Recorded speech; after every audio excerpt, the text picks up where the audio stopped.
Di mana yang paling persis sesuai kehendak Tuhan?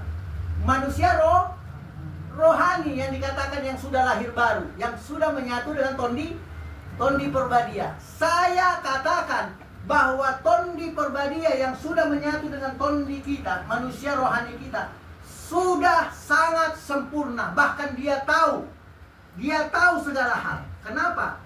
Karena Roh Kudus yang memberitahu kepada manusia rohani. Persoalannya, manusia begitu jatuh ke dalam dosa, lebih dikuasai oleh manusia jasmani. Apa yang kita lihat, apa yang kita dengar, dan apa yang kita rasa. Selalu omongan kita kedagingan, ya. Gak mungkin aku sembuh. Gak mungkin persoalanku selesai. Gak mungkin ini berakhir dengan damai. Gak mungkin. Ini semua perkataan-perkataan ini adalah keputusan dari kedagingan, bukan oleh iman kepada kehendak Tuhan. Jadi kalau kita mau mendoakan, tapi kalau mulut kita tetap negatif kepada sesuatu, nggak mungkin hasilnya terjawab. Doa kita terjawab, tidak mungkin. Kenapa? Karena kita harus mengimani yang tak kelihatan.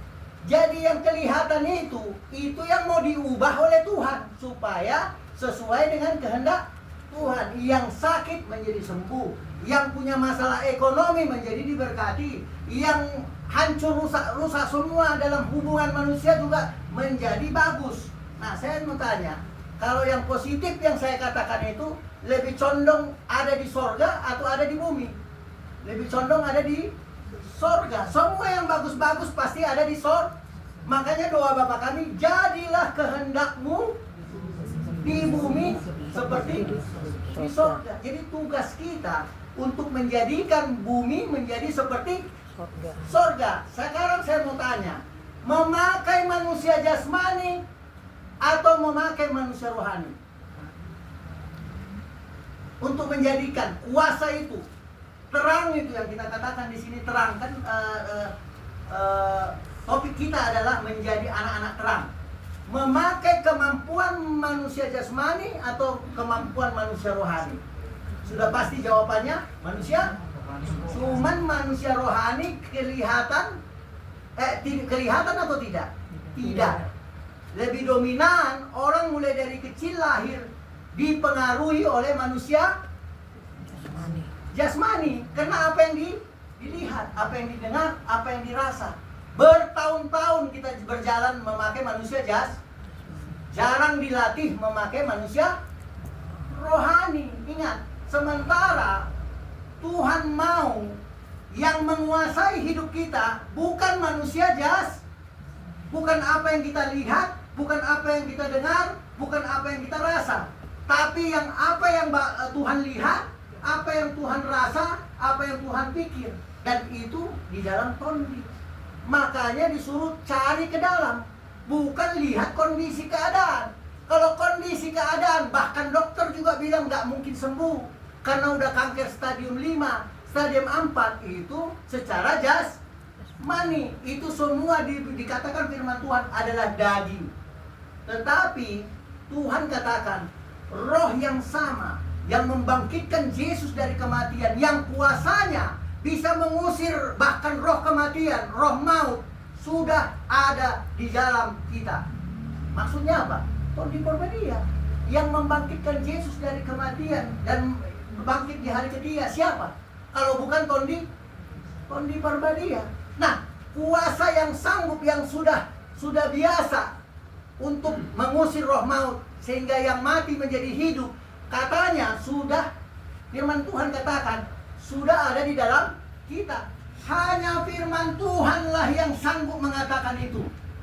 Semua manusia di dunia ini bilang tidak mungkin sembuh, tidak mungkin diberkati, tidak mungkin dipasu-pasu, tidak mungkin karena ini. Semua itu menurut firman Tuhan adalah daging. Yang menjadi tugas kita mengubah apa yang kita lihat secara daging menjadi seperti yang Tuhan katakan.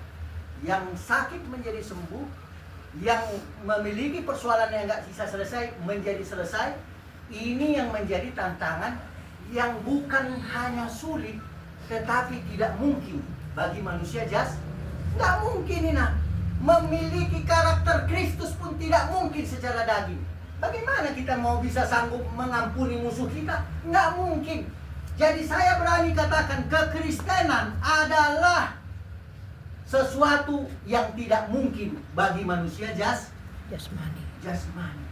Sementara kita dari kecil lebih terlatih penuh oleh kehendak dan keinginan manusia jasmani. Lah, jadi kemana ini manusia rohani ini? Tetap ada di dalam, tapi nggak bisa keluar. Kenapa? Karena tidak belajar mengerti kebenaran firman Tuhan. Seharusnya kita balik omongan kita balik cara berpikir kita supaya menjadi seperti pikiran Kristus. Kalau Kristus atau Tuhan selalu mengatakan yang positif, padahal mata jasmani melihat masih negatif. Ngerti maksud saya? Ya.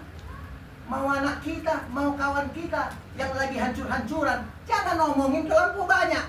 Kenapa? Karena apa yang kau katakan itu yang jadi, apa yang kau pikirkan itu jadi. Kalau terus saja kita pikirkan, ya jadi betul-betul jadi negatif. Padahal firman Tuhan belajar, pikirkanlah apa yang baik, yang suci, yang sedap didengar, apa yang disebut kebajikan, yang ini, itu yang Tuhan mau.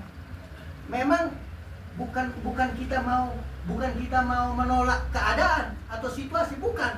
Situasi dan keadaan itu jangan sampai menguasai pikiran kita. Harus firman Tuhan yang menguasai.